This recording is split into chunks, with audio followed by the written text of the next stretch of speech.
नमस्कार साथियों, स्वागत है आप सबों का रामा क्लासेस में। आइए देखते हैं आज 23 मार्च 2024 के करंट अफेयर्स को। ये करंट अफेयर्स आपके लिए बहुत सारी परीक्षाओं के लिए उपयोगी है। झारखंड के सहायक आचार्य और बिहार के बीपीएससी टीचर और भी बहुत सारी परीक्षाओं के लिए उपयोगी है, एसएससी के लिए भी उपयोगी। तो बिना देर किए आइए देखते हैं आज का पहला प्रश्न। पहला प्रश्न में हाल ही में किस रेटिंग एजेंसी के अनुसार वित्त वर्ष 2025 में भारतीय आईटी सेवा उद्योग की वृद्धि दर 3 से 5% रहेगी? ये रेटिंग किसने किया है? तो इसका सही आंसर है डी नंबर, ICRA। तो ICRA इन्होंने रेटिंग दिया है भारत के आईटी सेवा उद्योग की वृद्धि 2025 तक जो रहेगा वो 3 से 5%। अगला प्रश्न, भारतीय रिजर्व बैंक के 90 वर्ष पूरे होने के उपलक्ष्य में वित्त मंत्रालय ने 90 रुपये के मूल्य का एक विशेष स्मारक सिक्का जारी करने की अधिसूचना जारी की है। तो आरबीआई का राष्ट्रीयकरण किस वर्ष हुआ था? आरबीआई का राष्ट्रीयकरण किस वर्ष हुआ था? तो सी नंबर सही है 1949 में। तो आरबीआई कब? 1949। गूगल के बाद किसने अपने प्लेटफॉर्म से गैरकानूनी सामग्री को चिन्हित करने के लिए भारतीय निर्वाचन आयोग के साथ काम करने की घोषणा किया? तो गूगल के बाद ऐसा कौन प्लेटफॉर्म है जो गैरकानूनी सामग्री को चिन्हित करेगा और इसके लिए भारतीय निर्वाचन आयोग के साथ काम करने की घोषणा किया? सही नंबर है सी नंबर, मेटा। मेटा क्या था? Instagram, Facebook, WhatsApp. हाल ही में किस बैंक ने पेरिस ओलंपिक 2024 में टीम इंडिया के आधिकारिक बैंकिंग भागीदार के रूप में भारतीय ओलंपिक संघ IOA के साथ साझेदारी की है? तो इसका सही आंसर है यस बैंक ने। यस बैंक ने किनके साथ पेरिस ओलंपिक 2024 में इंडिया के लिए आधिकारिक बैंकिंग भागीदार के रूप में साझेदारी की है? अगला प्रश्न, किसने लाभ तथा गरीबी बलात् श्रम का अर्थशास्त्र शीर्षक से एक रिपोर्ट जारी की है? तो इसका सही आंसर है डी नंबर, अंतर्राष्ट्रीय श्रम संगठन ने। किसके नाम से? लाभ एवं गरीबी बलात् श्रम का अर्थशास्त्र। चौथे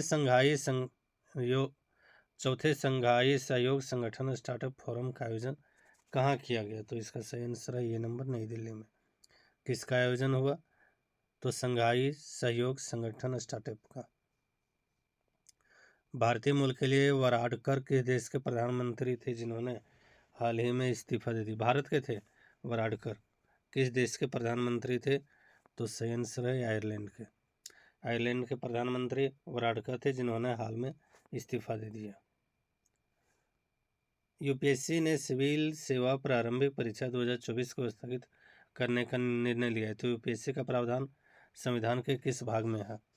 तो इसका सही नंबर है बी नंबर, संविधान के भाग 14 में यूपीएससी का प्रावधान है। किसका प्रावधान? यूपीएससी का।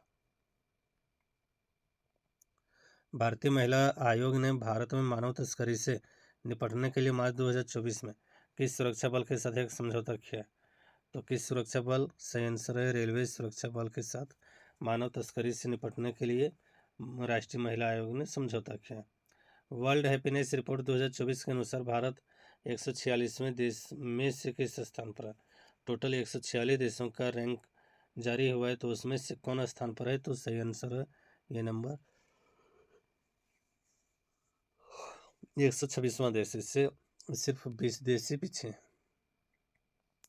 हाल ही में state of global climate report किस संगठन के द्वारा जारी किया गया? तो सही आंसर है इसका डी नंबर, विश्व मौसम विज्ञान संगठन के द्वारा।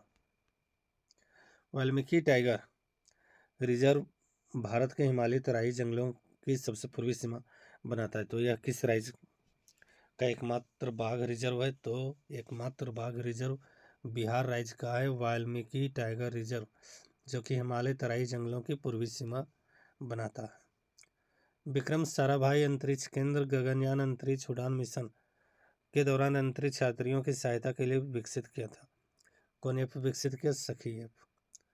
जल के महत्व को देखते हुए प्रत्येक वर्ष 22 मार्च को जल दिवस मनाते हैं। कल ही था। और यह निम्नलिखित में से किसने हाल ही में नो योर कैंडिडेट KYC नामक एक नया मोबाइल एप्लीकेशन लॉन्च करने की घोषणा की है। तो सही आंसर है इसी नंबर। भारतीय निर्वाचन आयोग के द्वारा इसकी घोषणा की गई है। किसकी घोषणा? नो योर कैंडिडेट KYC नामक नया मोबाइल एप्लीकेशन के बारे में। इसी के साथ आज का ये करंट अफेयर्स का क्लास समाप्त होता है। धन्यवाद।